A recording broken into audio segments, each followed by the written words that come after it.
नमस्कार दोस्तों, स्वागत है आपका मेरे YouTube चैनल भक्ति अस्तित्व में। आज जानेंगे कि हम लड्डू गोपाल के पुराने कपड़ों का क्या करें और दोबारा पहना सकते हैं उन कपड़ों को या नहीं पहना सकते। आज जानेंगे उन नियमों के बारे में।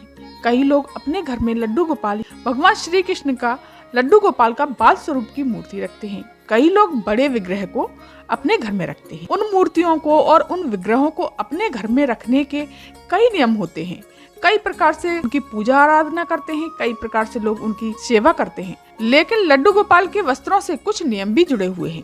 पूजा में कई देवी देवताओं की मूर्तियां या तस्वीरें होती हैं, जैसे कि माता रानी की, भोलेनाथ की, गणेश जी की, लक्ष्मी की, बहुत सारी देवी देवताओं की मूर्ति होती हैं। उनको रखने का रख रखाव की अलग अलग विधियां होती हैं। उन अलग अलग विधियों में भी अलग अलग अंतर होते हैं। इन्हीं में से एक है लड्डू गोपाल। लड्डू गोपाल भगवान श्री कृष्ण का एक बाल स्वरूप है। कई लोग तो भगवान कृष्ण की मूर्ति रखते हैं, तो कई लोग भगवान लड्डू गोपाल की मूर्ति रखते हैं। कोई अपने बच्चे की तरह से उनकी सेवा करता है, कोई अपने भाई की तरह से उनकी सेवा करता है, तो कोई अपने सखा की तरह से उनकी सेवा करता है, कोई अपने पति स्वरूप में उनको मानता है। सबके अलग अलग मत हैं, अलग अलग विचार हैं। जो जिस तरीके से मानता है वो लड्डू गोपाल को सजाना, श्रृंगार करना, पूजा आराधना करना, उनको भोग लगाना, सबकी अलग अलग विधि है। इन सब के बारे में तो आप सब लोग जानते ही होंगे। लेकिन उनके वस्त्रों को लेकर सब लोग असमंजस में रहते हैं कि उन वस्त्रों का क्या किया जाए।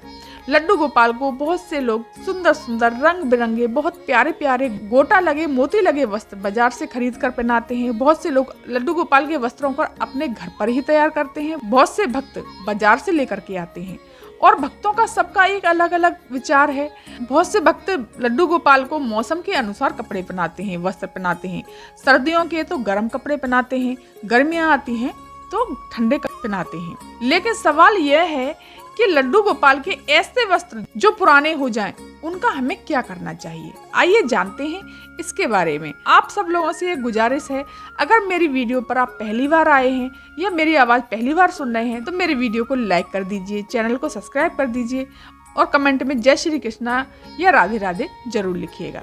चलिए जानते हैं। सबसे पहले तो हम ये जान लेते हैं, जो वस्त्र अधिक पुराने हो गए हैं, जो कि बहुत दिन हो गए रखे रखे और वो बहुत पुराने हो चुके हैं या फट चुके हैं या उनकी सिलाई उधड़ चुकी है, उनको हमें लड्डू गोपाल को बिल्कुल भी नहीं पहनाना चाहिए, क्योंकि ऐसे वस्त्र खंडित माने जाते हैं। लड्डू गोपाल के वस्त्र ईश्वर के वस्त्र होते हैं, हम भगवान को वो वस्त्र पहना रहे होते हैं, इसलिए हमें खंडित वस्त्र बिल्कुल भी नहीं पहनाने चाहिए। इसलिए पुराने वस्त्र को निपटान भी हमें धार्मिक विधि से करना चाहिए। लड्डू गोपाल के पुराने या फटे वस्त्रों को कभी रद्दी में नहीं डालना चाहिए।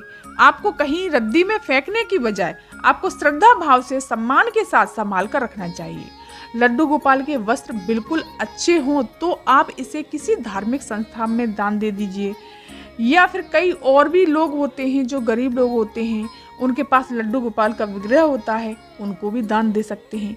कई जगहों पर इन वस्त्रों का पुनः उपयोग किया जाता है। वहीं अगर लड्डू गोपाल के वस्त्र अधिक पुराने हो जाएं, इसे घर पर ना रखें। क्या करना चाहिए कि उन्हें धार्मिक विधि के अनुसार गंगा नदी में या यमुना नदी में विसर्जित कर देना चाहिए। पवित्र नदी के साथ ही आप लड्डू गोपाल के वस्त्रों का भूमि विसर्जन भी कर सकते हैं। कहीं साफ सुथरी सी जगह हो, वहां पर जमीन में गड्ढा खोद दीजिए। गड्ढा खोद कर 1 फीट का गड्ढा खोद दीजिए, 2 फीट का खोद दीजिए। उसमें आप लड्डू गोपाल के वस्त्रों को डाल दीजिए।